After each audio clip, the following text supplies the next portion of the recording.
Cérémonie du tirage au sort de la CAN. Comment Martin Camus a tout raté. Abonnez-vous en activant la cloche de notification pour recevoir la primeur de nos futures publications. Martin Camus absent à la cérémonie du tirage au sort de la CAN. Il a pourtant tout planifié pour cette soirée du 17 août.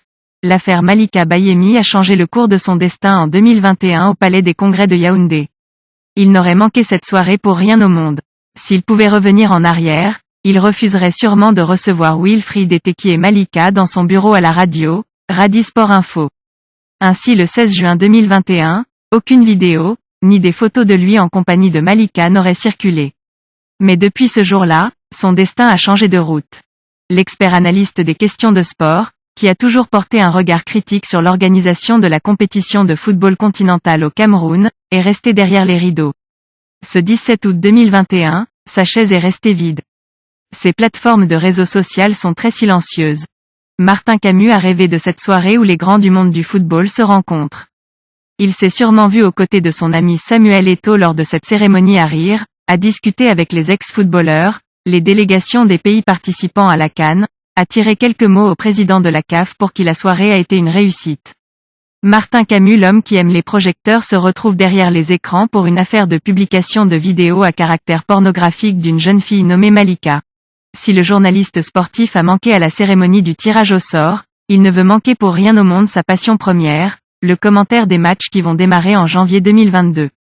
Pour cela, Martin Camus œuvre actuellement à blanchir son image qui est tachée par cette affaire de sextape qui est en procès au TPI de Douala.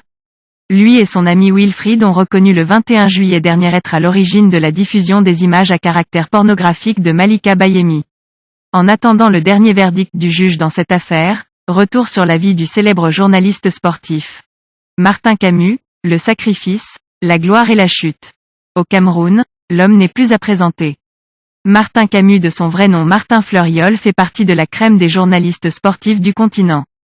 Les millions de téléspectateurs qui ont suivi la phase finale de la Coupe du Monde 2010 et 2014 sur Canal+ ont sûrement écouté ses commentaires. Et pourtant la nature n'a pas été clémente avec le patron de la station de radio, Radio Sport Info. À 1 an et demi, la vie de Martin Camus bascule. Le petit garçon atteint de la poliomyélite est devenu un handicapé moteur. Entre les regards moqueurs des uns et les discriminations des autres, ne s'est pas laissé abattre. Il se rappelle des nombreuses fois qu'il chutait en voulant monter les marches des escaliers de son école. Martin Camus sait qu'il pouvait compter sur sa famille. J'ai eu la chance d'être avec des parents qui m'ont très bien encadré et qui m'ont donné l'amour qu'il fallait. Généralement ce sont les parents qui ont honte des enfants. Mes parents n'ont jamais été comme cela avec moi. Je tire d'abord ma confiance de là, confie-t-il. Veuillez prendre 3 secondes pour liker la vidéo et la partager. N'oubliez pas de vous abonner à la chaîne YouTube,